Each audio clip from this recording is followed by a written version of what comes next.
출애굽기 6장 7절에서 8절까지 말씀입니다. 자, 함께 우리 스크린을 참조해서 함께 읽도록 하겠습니다. 시작. 너희를 내 백성으로 삼고 나는 너희의 하나님이 되리니 나는 애굽 사람의 무거운 짐 밑에서 너희를 빼낸 너희의 하나님 야훼인 줄 너희가 알지라.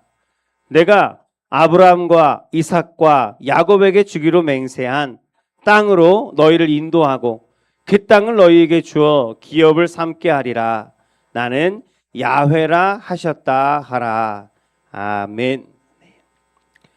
이 말씀을 본문으로 나는 야훼 하나님이니라 라는 제목으로 이제 이 시간 은혜를 나누겠습니다. 어찌 되었든지 여러분의 마음이 어떠하든지 하나님의 말씀을 아버지께서 주시는 말씀, 내게 주시는 말씀으로 생각하시고 잘 경청하시고 들으시면 하나님께서 그 은혜 가운데 하나님 들을 귀 있는 자는 들을지어다 하신 그 말씀에 해당하는 주인공으로 여기 있는 모두를 만져주시고 세워주실 줄로 믿습니다. 아멘. 이 말씀은 같이 읽은 말씀은 하나님과 한 사람이 이야기하는 가운데 아버지께서 대답하시는 질문에 대답하신 거예요. 출애굽기니까 누군지 짐작을 하시겠지만 우리 삶에는 반드시 위기가 찾아옵니다. 제가 지난 주에도 여기 걱정이나 근심, 무거운 짐 없으신 분 있나요? 그랬더니 한 분이 손을 딱 드셔갖고 그래서 제가 그랬죠. 내일 생길 거라고.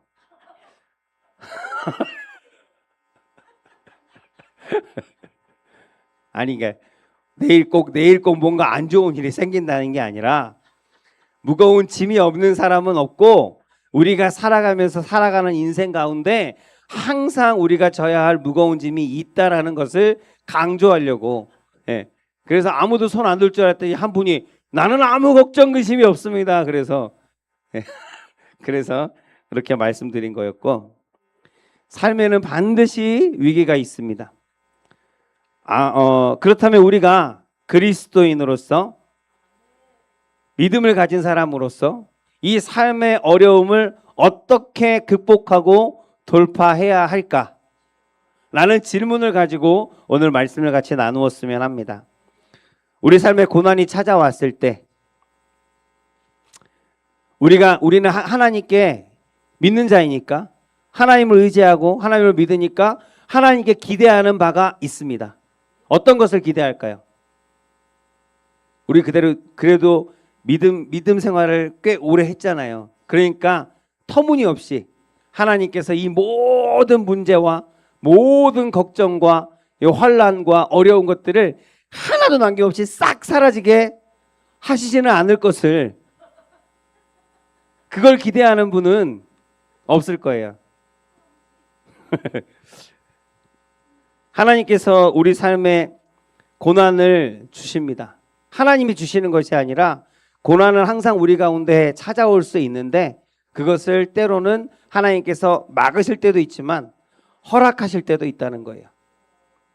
왜냐하면 고난도 내게 유익이라 한 바울의 말처럼 연단을 통해서 고난들을 통해서 우리는 믿음으로 더욱더 단단해집니다. 그리고 그 고난의 시간을 통해서 하나님을 잊어버리지 않고 하나님의 얼굴을 구할 수 있는 또 다른 축복의 기회를 얻기도 합니다. 그래서 때로는 고난이 축복이라고 말씀한 것, 잠언에서도 그리고 전도서에서도 그리고 신약의 말씀, 구약의 말씀에서도 고난을 하나님께서 완전히 치워버리시지 아니하고 우리 삶 가운데 고난을 주신 것은 분명한 하나님의 선하신 뜻이 있음을 우리가 압니다. 그렇기 때문에 어려움이 찾아왔을 때 이것을 싹 사라지게 하는 것을 기대하는 그리스도인은 아마 없을 것입니다. 서영정 선생님 또 오늘 혼자 손 들려고 싹 사라지게 싹 사라지는 게 결코 축복이 아니라니까요. 네. 사람이 평안하면 평안할수록, 잘 나가면 잘 나갈수록 사람은 간사해서 연약해서 그러면 하나님 거를 멀어지기 쉽다니까요. 그 믿음을 찾기가 쉽지 않습니다. 하나님께서, 그래서 그렇다면 우리가 고난 위기의 순간에 우리는 하나님께 무엇을 기대할까요? 믿는 자들은 하나님께서 음성을 들려주시기를 기대합니다. 아무리 힘들고 어려워도 하나님이 분명한 말씀, 구체적인 말씀을 통해서 내 삶을 인도하고 계심을 내가 느낀다면, 깨달아 안다면 우리는 그 고난을 능히 이겨낼 수 있기 때문입니다. 삶의 위기 가운데 하나님의 음성을 들은 한 사람이 있습니다. 힘들 때마다, 위기의 순간마다 하나님께서는 이 사람에게 말씀하셨어요. 그게 누굴까요? 오늘 말씀의 모세입니다. 모세. 그럼 하나님께서는 모세에게 뭐라고 말씀하셨을까요? 오늘 말씀을 통해서 어떤 말씀으로 모세를 인도하셨고, 그리고 모세를 하나님께서 도우셨는지 우리가 한번 찾아보겠습니다. 그리고 모세와 같이 하나님의 말씀에, 하나님의 음성에 귀를 기울이고 그 주신 말씀 가운데 순종할 수 있는 저와 여러분이 되기를 간절히 소원합니다. 아멘. 모세의 첫 번째 위기, 삶의 두려움이 찾아왔을 때입니다. 출애굽기 3장에 보면 하나님께서 미디안 광야에 있었죠. 모세가. 원래는 모세가 어떤 신분이었는지 아시죠? 히브리인이었으나 양자로 애굽의 왕자가 되어서 그 자리에서 잘 했으면 애굽 그 당시에 가장 큰 나라, 가장 강한 나라의 왕이 되었을 수도 있는 사람입니다. 근데 히브리인으로서 그의 정체성을 그는 다시 찾고, 그리고 여러 가지 사건들 때문에 광야로 도망을 가요. 그래서 미디안 광야에서 장인을 만나고 아내를 만나고 거기서 결혼을 하고 광야에서 척박한 땅에서 가축을 기르면서 그렇게 살아갑니다. 몇 년을? 40년을 그렇게 살아갑니다. 그 40년을 광야에서 양만 치던, 이제 왕자로서 있었던 옛 기억들은 희미해져 버린 그때 하나님께서 그 광야에서 가축을 치고 있는 모세를 찾아오셨어요. 찾아오셔서 말씀하십니다. 내 백성을 출애굽시키라. 애굽에서 구원하라 라고 명령하시는 거예요. 모세의 삶에 있어서 우여곡절이 많았지만 이 하나님의 말씀만큼 놀라운 말씀이 없어요. 충격적인 말씀이 없습니다. 아무리 생각해도 이거는 애굽에서 내 백성들을 다 구원하라고 하는 이 말씀, 여러분 모세 입장에 한번 돼서 보면 이거는 불가능해요. 내가 해낼 수 있는 일이 절대 아니에요. 근데 하나님께서 뜬금없이 그 광야에 있는 양치는 자를 찾아와서 애굽으로 가라는 거예요. 그리고 거기서 백성들을, 수십만 명이 되는 백성들을, 수백만 명이 되는 백성들을 구원하라는 거예요. 이 모세가 가서 상대해야 할 사람이 누굽니까? 애굽이라는 큰 나라, 그 나라의 절대적인 권력자, 당시에 가장 큰 나라, 가장 많은 군대를 가지고 있는 힘 있는 그 바로와 상대를 해야 되는 거예요. 근데 그 바로에 비해서 모세가 가지고 있는 거는 뭐가 있어요? 양치는 막대기밖에 없어요. 아무런 권력도 없고 배경도 없고 재주도 없고 내세울 만한 것이 아무것도 없어요. 그런 아무것도 내세울 것이 없는 이 모세가 바로를 찾아가면 바로가 만나주기나 할 것이며, 만난다 하더라도 모세가 이 아무것도 아닌 모세가 하는 말을 듣기나 듣겠냐는 거예요.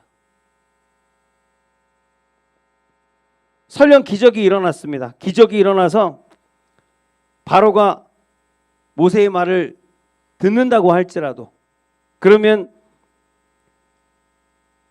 그것보다 또 다른 문제가 있죠.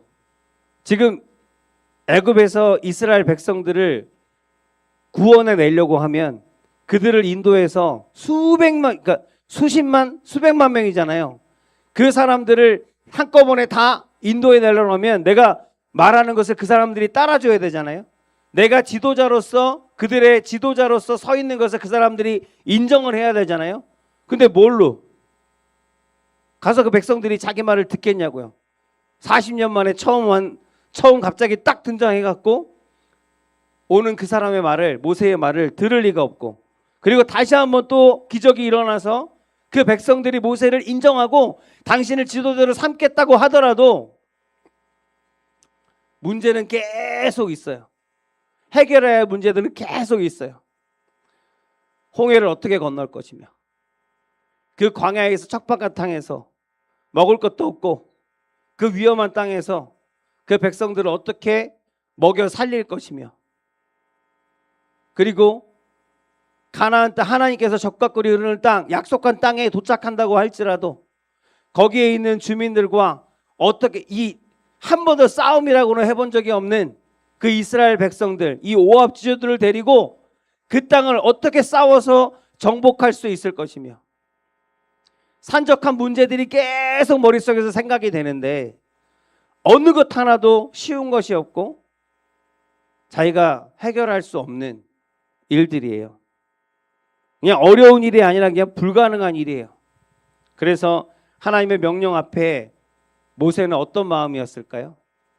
그 앞으로 일어날 일들을 생각해 보니까 겁이 나고 두렵고 무섭고 그런 마음이에요.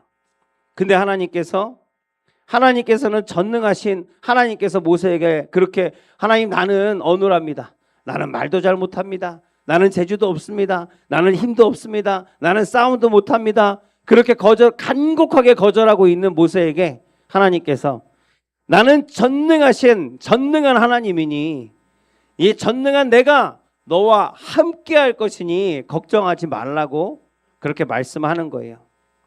그래서 모세가 그 말을 듣고 하나님께 묻습니다. 어떻게 물을까요? 요즘 말로 해서, 저기요, 저기 만약에 말입니다, 제가 이스라엘 백성들한테 가서 오늘 일을 말하면, 가서 어느 날 펑 하고 야훼 하나님이 내 앞에 나타나셔서 나에게 이스라엘 백성들을 애굽에서 구원하라고 명령하셨습니다 라고 이야기하면 그 백성들이 묻겠죠. 당신 앞에 펑 하고 나타나서 그렇게 말한 그 신은 도대체 어떤 신입니까? 하고 물을 거 아닙니까? 그럼 제가 뭐라고 대답합니까? 그런 이야기가 나오죠, 출애굽에. 그래서 출애굽기에 나오는 그때 하나님께서 그 질문에 대답하십니다. 어떻게 대답하시냐면 출애굽기 3장 15절 말씀.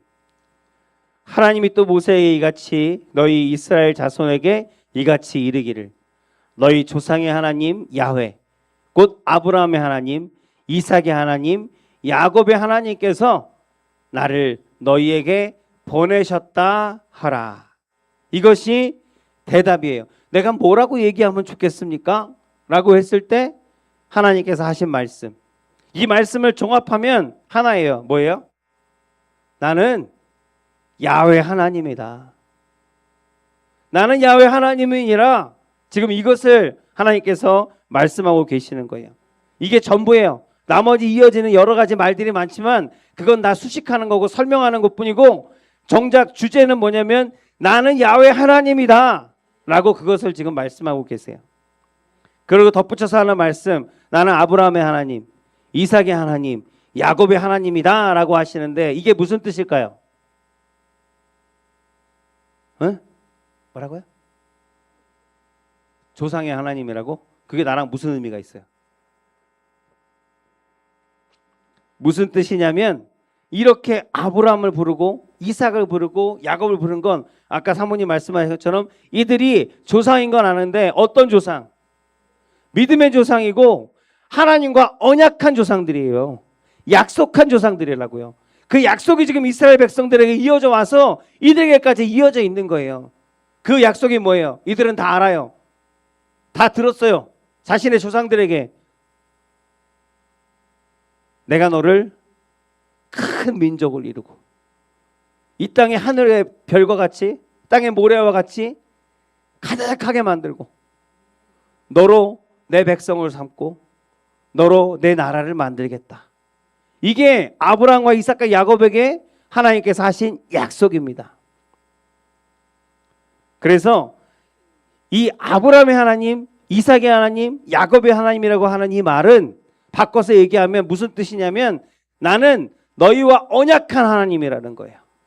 거기에 더해서 더 나가면 나는 너희와 언약한 것을 반드시 지킬, 약속을 지킬 약속의 하나님이다라고 지금 말씀하고 계시는 거예요.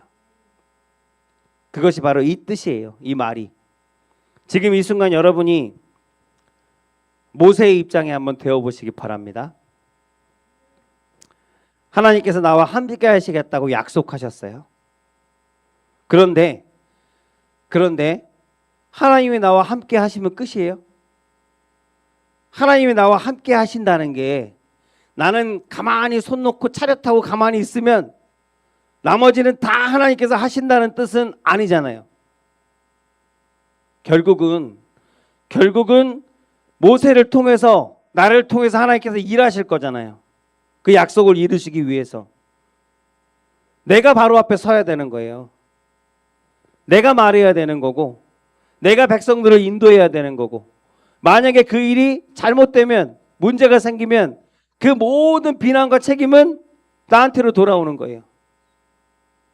내가 돌에 맞을 수도 있고 내가 목숨을 잃을 수도 있어요. 그러니까 어때요? 하나님께서 그렇게 말씀하셨지만 그럼에도 두려워요. 그럼에도 무섭습니다. 오늘날 수많은 그리스도인들이 지금도 여전히 하나님의 말씀 앞에서 머뭇거리고 있고 망설이고 있는 이유입니다. 아무리 생각해봐도 여전히 두렵거든요. 하나님이 함께 하신다고 하셨지만 그럼에도 불구하고 나를 통해서 일하실 때 내가 겪어야 될 일들을 내가 미리 생각해 보니까 두려운 거예요. 그런데 여러분 다시 한 번만 생각해 보시기 바랍니다. 생각하고 있죠?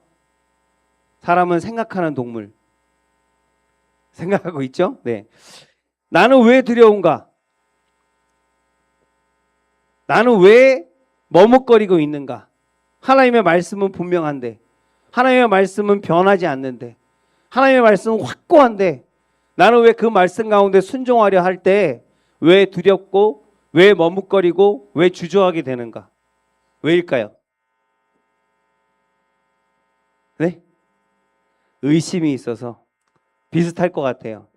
의심이라기보다는 하나님께서 나와 함께 하시겠다고 약속하셨는데 우리가 주저하는 이유는 가장 큰 이유 하나, 여러 가지 이유가 있겠지만 가장 큰 이유는 미래에 있을 일을 내가 오늘로 억지로 끌고 와서 그리고 그것을 지금 오늘 미리 걱정하고 있다는 거예요. 누가 그러더라고요. 은혜가 되는 말씀인데 하나님은 우리의 앞길을 비춰주실 때 해가 비치는 것처럼 환하게 비춰주지 않으신대요. 내 발의 등이요라고 하시는 말씀처럼 내 바로 한 발자국 앞만 겨우 볼 수 있도록 비춰주시는 하나님이시래요. 그게 은혜랍니다. 왜냐하면 우리는 연약해서 우리는 믿음이 있다고 하지만 그 믿음이 하나님의 모든 이루실 일들을 내가 온전히 믿지 못하기 때문에 내 한 길 앞이 아니라 멀리까지 내가 다 볼 수 있으면 그 멀리까지 가는 동안에 있을 수많은 가시덤불과 돌적이들과 그 험한 계곡들과 이런 것들을, 강물들을 바라보면서 앞으로 나가지 못한다는 거예요. 그게 무서워서. 그래서 하나님께서는 우리에게 은혜로 멀리까지 내다볼 수 있는 지혜가 아니라 바로 내 발 앞을, 한 발 앞을 볼 수 있는 그 빛을 하나님께서 허락하신다라는 얘기를 예전에 들은 적이 있습니다. 사실은 아직 일어나지 않는 일이고 어쩌면 영원히 일어나지 않을 일들입니다. 그런데 앞으로 이런 고난들이 있겠지, 이런 어려움들이 있겠지, 내가 하나님의 말씀에 순종하면 누군가는 나를 손가락질하겠지, 누군가 나를 배척하겠지, 내가 하나님의 말씀을 따라하면 내가 손해봐야겠지, 내가 희생해야겠지, 내가 낮아져야겠지. 미리 일어나지도 않은 일들을 내가 미리 가지고 와서 걱정하고 고민하느라고 그렇게 두려움을 떨쳐버리지 못한다는 거예요. 그런데 하나님께서 모세에게 명령하신 것은 무엇인지 우리가 한번 다시 봐야 돼요. 구체적으로 하나님께서 모세에게 하라고 하신 일이 뭔가요?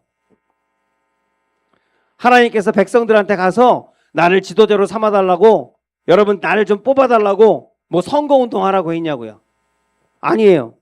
아니면 이스라엘 백성들을 앞으로 싸워야 되니까, 전쟁이 있을 거니까 정복해야 되니까 그 정복 전쟁을 위해서 열심히 훈련을 시켜갖고 강한 군사로 만들어서 그래서 애굽을 물리치라고 했을까요? 그런 얘기도 성경에는 없어요. 하나님께서 모세에게 명령하신 것은 아주 단순합니다. 아마 우리에게 하시는 것도, 우리에게 요구하시는 것도 아주 단순한 거예요. 우리를 우리보다 더 잘 아시는 하나님께서 우리가 힘겨워하고 우리가 몸부림쳐야만 감당하는 그런 어려운 것들을 우리에게 구하지 않으십니다. 모세에게 명령하신 것은 하나님의 이 말씀을 가서 전하라. 그거 외에는 없어요. 너 바로에게 가서 이스라엘 백성들을 야훼, 우리의, 나의 야훼 하나님께서, 전능하신 하나님께서 구원하라고 하셨다, 출애굽하라고 하셨다라는 그 말을 전하라고 한 것뿐이에요. 그거 외에는 요구하신 게 없어요. 그 말만 전하면 모세는 자기의 할 일을, 자기의 몫을 다 한 겁니다. 우리는 미리 걱정합니다. 하나님의 말씀을 따라 순종하면 하나님의 말씀이 주어졌고 그 말씀이 옳은 걸 아는데 그 옳은 대로 나아갈 때 어떤 어려움들이 있을지 미리 걱정하고 미리 염려하고 미리 상상하고, 그래서 주저하면서 한 발 앞으로 내디디는 것이 그렇게 어려운 거예요. 전도도 마찬가지고, 전도하지만 전도 못 하는 이유는 딱 하나예요. 미리 생각해서 그래요. 가서 그냥 전하라고 했는데 누가 그 사람을 끌고 와서 여기 앉히라고 했냐고요. 하나님은 그냥 복음을 전하라고 한 거거든요. 하나님의 말씀을 그냥 전하라고 한 거예요. 우리는 전하기만 하면 되는데 그 전한 이후의 일들까지 자기가 온통 상상하면서 생각하느라고 어떻게 보면 그 쉬운 것을 못하고 있는 거예요. 너는 화해의 손길을 내밀어라. 나를 힘들게 하는 사람에게. 너는 걱정하지 말고, 아무 걱정하지 말고 그냥 앉아서 나에게 기도해라. 하나님의 말씀을 붙들고 부르짖어라. 근데 우리는 생각합니다. 내가 누군가에게 화해를 하자 하고 그 사람에게 나아가서 용서를 구하면 그 사람이 막 기고만장해갖고 나를 업신여기고 나를 손가락질하고 험한 말을 하지는 않을까. 하나님의 말씀대로 살면 이런 어려움이 있고 나는 고생하게 될 거야. 이런 걱정으로 무엇을 놓치냐면 오늘 하나님께서 가장 기뻐하시는 오늘의 이 작은 순종의 기회를 잃어버린다는 거예요. 순종이 뭐보다 낫다? 제사보다 낫다. 순종이 예배보다 낫다. 아무리 예배를 많이 드리면 뭐합니까? 그 예배 가운데 하나님의 말씀을 내가 아무리 귀를 기울이면 뭐하냐고요.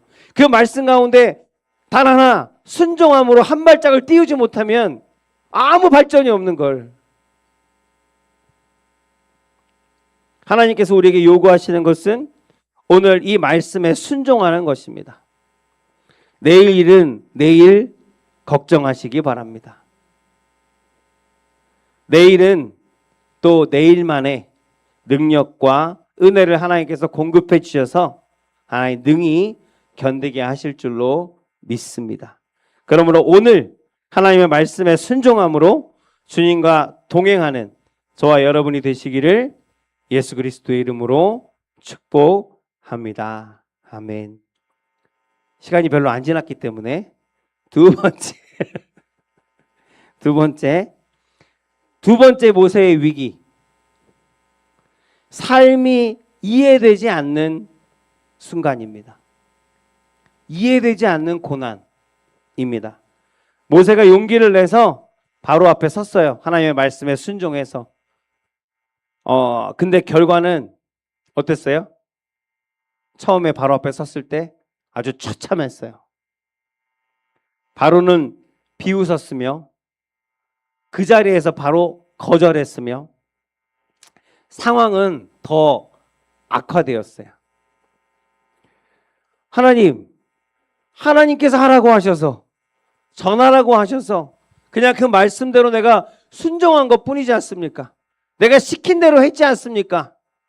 근데 왜 일이 자꾸 꼬입니까? 왜 형통하게 되어지지 않고 왜 일이 꼬이고 잘못되고 자꾸 어긋납니까? 우리는 고난의 이유에 대해서 설명을 원합니다. 하나님께. 기도할 때 그러지 않으세요? 하나님, 나한테 왜 이런 고난이 있고 나한테 왜 이런 어려움이 있고 나한테 왜 이런 고통이 있습니까? 하나님 앞에 그 이유를 묻게 됩니다. 근데 하나님은 항상 똑같은 대답을 하세요. 모세도 물었습니다. 근데 뭐라고 얘기하시냐면 나는 이번에도 하나님께서는 나는 야훼 하나님이니라.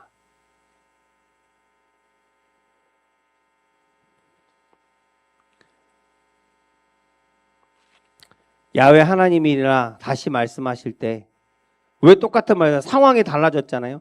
전에는 두려워서 두려운 가운데 있을 때 야 걱정하지 마 내가 너와 함께 있을 거야 라는 의미로 나는 약속을 반드시 지키는 하나님이라는 의미로 야훼 하나님이니라 라고 말씀하셨는데 이번에는 실행을 했고 순종을 했는데 일이 꼬였어요.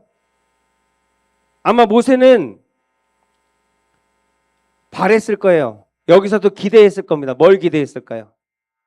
하나님께서 하라고 하셨으니까. 하나님의 말씀에 순종했으니까. 그러면 아마 애굽의 바로 왕의 마음을 하나님께서 좀 만져주셔서 가서 내가 얘기하면 바로가 고개를 끄덕끄덕 하면서 그래 데리고 가라.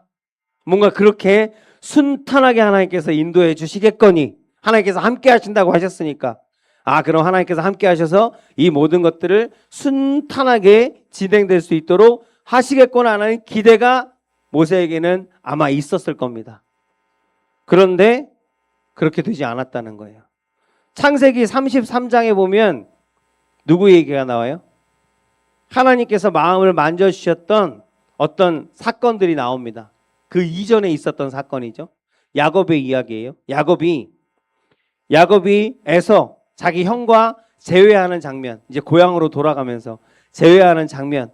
거기서 야곱이 야복강가에서 엄청 씨름을 하죠. 그리고 나서 정말 두려운 마음으로 에서를 만나는데 그냥 에서가 나를 잡아 죽이 최소한 몇 대 때릴 줄 알았어요. 왜냐하면 야곱이 형을 속여갖고 그의 장자권을 빼앗고 그가 받을 축복을 내가 빼앗아서 그리고 도망갔잖아요. 그리고 십수년이 있다가 지금 다시 오는 거잖아요. 나를 정말 철천지 원수처럼 생각할 에서 그 형을 만나는 건데 두려워요. 오면은 당장 죽방부터 날릴 것 같아요.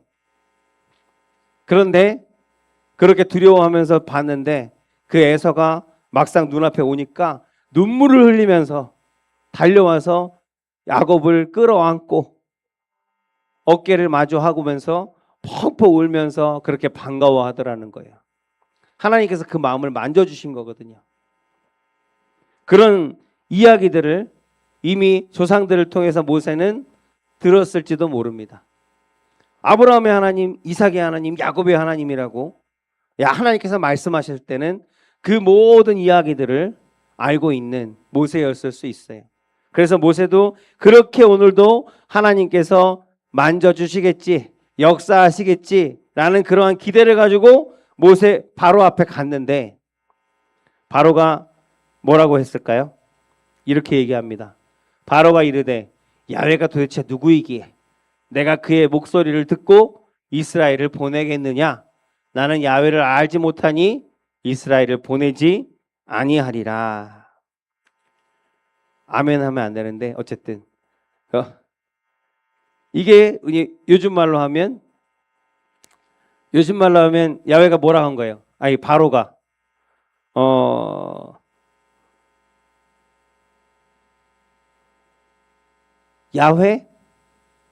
야훼가 뭐야?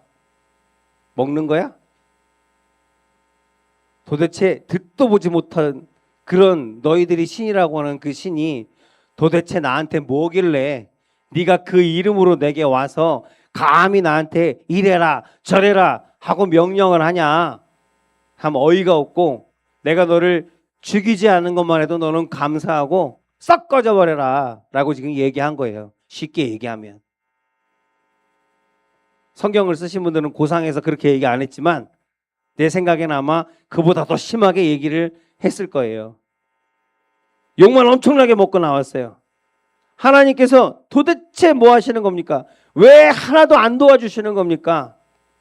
도무지 모세는 이해가 가지 않는 그런 상황 가운데 처했습니다.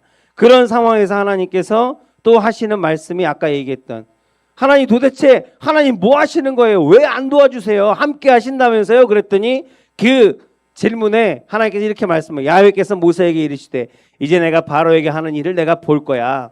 강한 손으로 말미암아 바로가 그들을 보낼 것이고 강한 손으로 말미암아 바로가 그들을 그의 땅에서 쫓아낼 거야. 그리고 하시는 말씀이 하나님이 모세에게 말씀하여 이르시되 나는 야훼이니라. 어휘력이 부족한 하나님. 뭔 질문을 해도 나는 야훼 하나님이니라 그 말씀밖에 안 하시는 하나님. 여러분의 삶을 한번 돌아보시기 바랍니다. 여러분 언제 가장 힘드셨어요?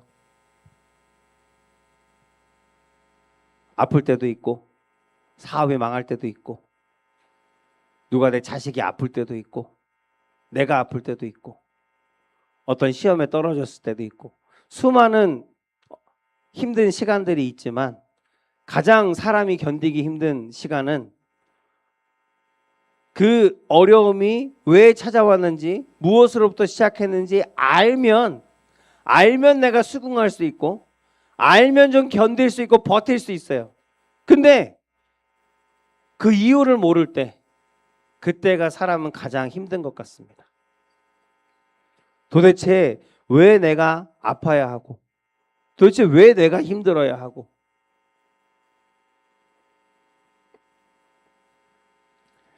지금 모세의 상황이 딱 그런 상황이에요.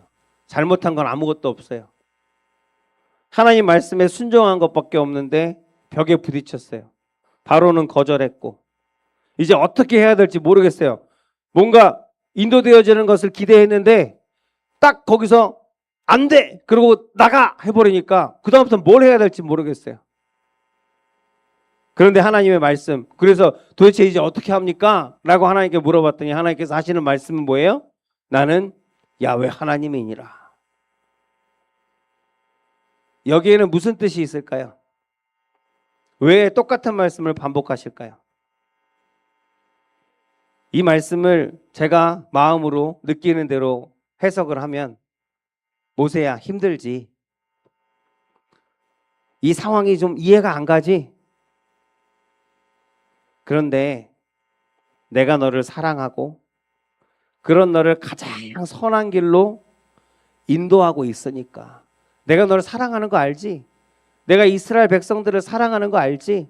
이 사랑하는 이들을 내가 가장 선한 길로 가장 좋은 길로 인도하고 있으니까 나를 좀 믿고 따라줄 수 있겠니?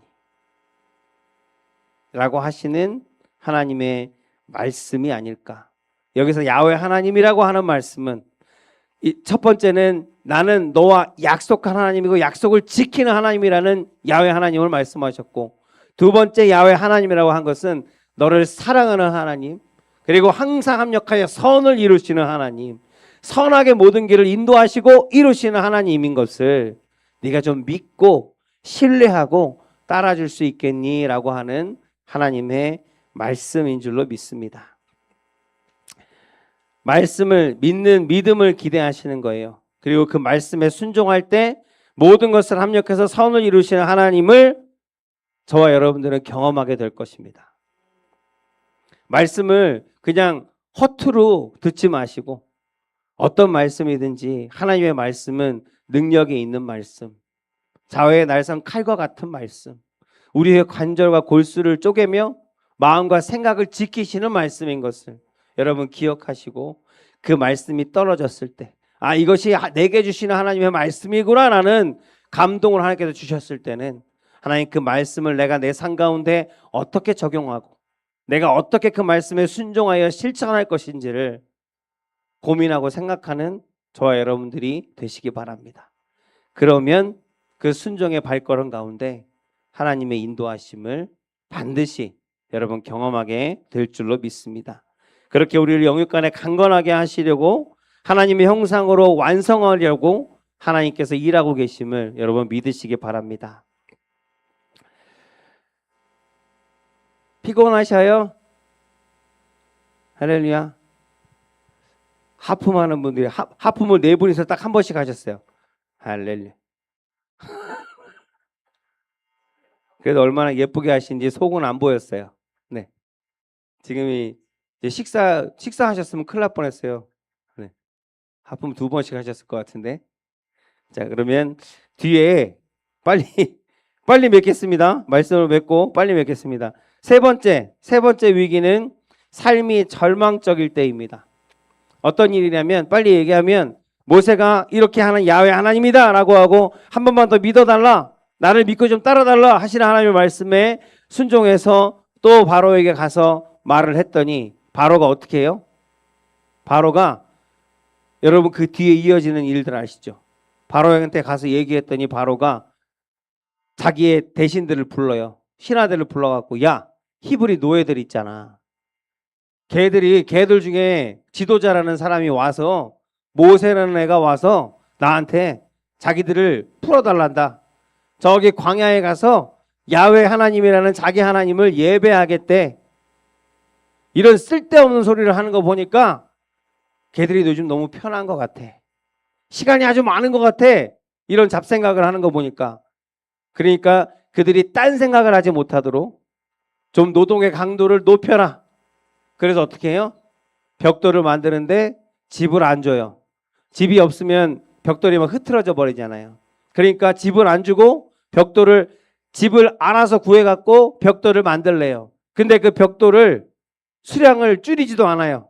그러니까 너희들이 밤을 새가면서 어떻게 하든지 간에, 시간을 쪼개서 하든지 간에 그 짚을 너희들이 알아서 구해갖고 이전하고 똑같은 수량을 내 앞에 대령하라는 거예요. 그리고 말 안 들으면 매우 치라고 했어요. 매우 때리라고 했어요. 그런 일을 당하니까, 이제 그런 일을 백성들이 당하게 되니까 그 백성들의 원망이 누구한테로 다 와요? 모세한테 오는 거예요. 그래서 모세를 돌로 쳐서 죽이려고까지 했어요. 그런 모습들이 기록이 됩니다. 너무 절망스러운 상황이에요.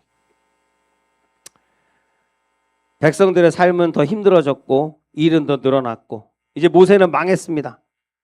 애굽의 바로는 모세한테 화가 나 있고, 그리고 모든 이스라엘 백성들도 모세를 원망하고 있고, 어떤 생각을 했을까요? 모세가 다시 광야로 갈까? 다시 그냥 도망갈까? 아마 그런 생각을 했을지도 몰라요. 이런 절망적인 상황에서 다시 하나님의 말씀이 모세에게 임합니다. 어떤 말씀일까요? 오늘 읽은 말씀이, 그러므로 이스라엘 자손에게 말하기를, 나는 야훼라, 내가 애굽 사람의 무거운 짐 밑에서 너희를 빼내며 그들의 노역에서 너희를 건지며 편팔과 여러 큰 심판들로서 너희를 속량하여서 너희를 내 백성으로 삼고 나는 너희의 하나님이 되리니 나는 애굽 사람의 무거운 짐 밑에서 너희를 빼낸 너희의 하나님 야훼인 줄 너희가 알리라. 내가 아브라함과 이삭과 야곱에게 주기로 맹세한 땅으로 너희를 인도하고 그 땅을 너희에게 주어 기업을 삼게 하리라. 나는 누구다? 나는 야훼다 하셨다 하라. 똑같은 말씀을 또 한 번 말씀하십니다. 이 말씀이 여러 번 나오는 것을 우리가 읽으면서 알 수 있죠. 삶이 두려울 때 하나님께서는 나는 야훼 하나님이라 말씀하셨어요. 그리고 삶이 이해가 가지 않을 때도 하나님께서는 나는 야훼다라고 말씀하셨어요. 그리고 마지막으로 아주 절망스러운 상황 가운데 처했는데 그때도 하나님께서는 나는 야훼 하나님이니라 라고 또 말씀하고 있다는 거예요. 같은 말씀을 왜 계속 반복하는 걸까요?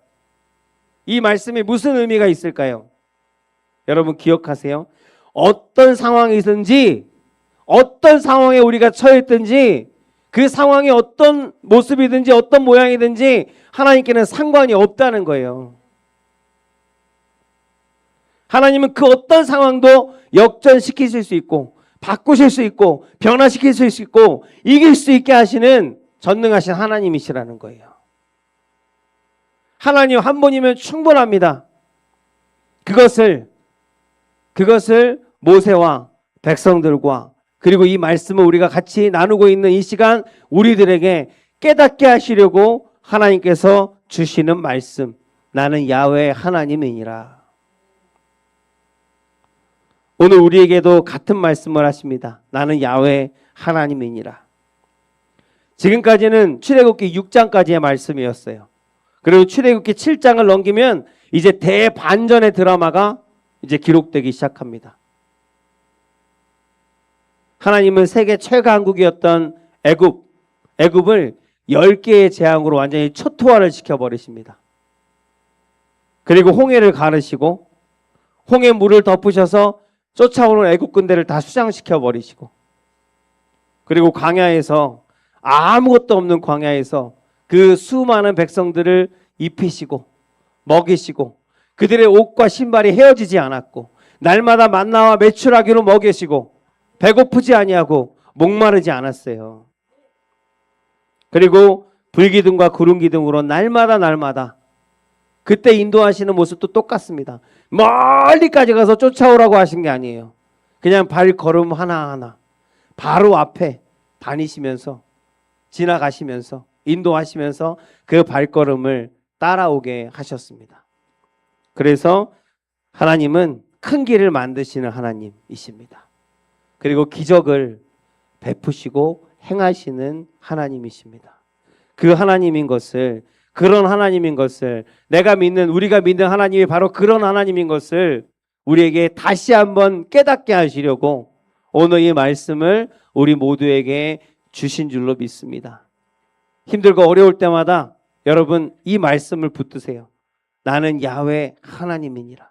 내가 믿는 하나님, 나의 왕이신, 나의 주인 되신, 나의 삶을 책임지시고 나의 삶을 붙드시고 인도하시는 하나님이 야훼 하나님, 만군의 야훼 하나님, 전능하신 나의 하나님, 큰 길을 만드시고 기적을 베푸시는 능력의 하나님, 나를 사랑하시고 죽기까지 사랑하시는 그 하나님이신 것을 우리가 믿음으로 고백하며 하나님 앞에 나아가기를 원합니다. 하나님을 믿고 그 약속을 믿고 한 걸음씩만 하나님의 말씀에 순종하며 걸어가는 저와 여러분들이 되어지기를 주의 이름으로 축복합니다. 그러면 모든 상황을 주관하시고 다스리시는 그 하나님의 인도하심이 반드시 저와 여러분에게 있을 것을 믿습니다. 아멘.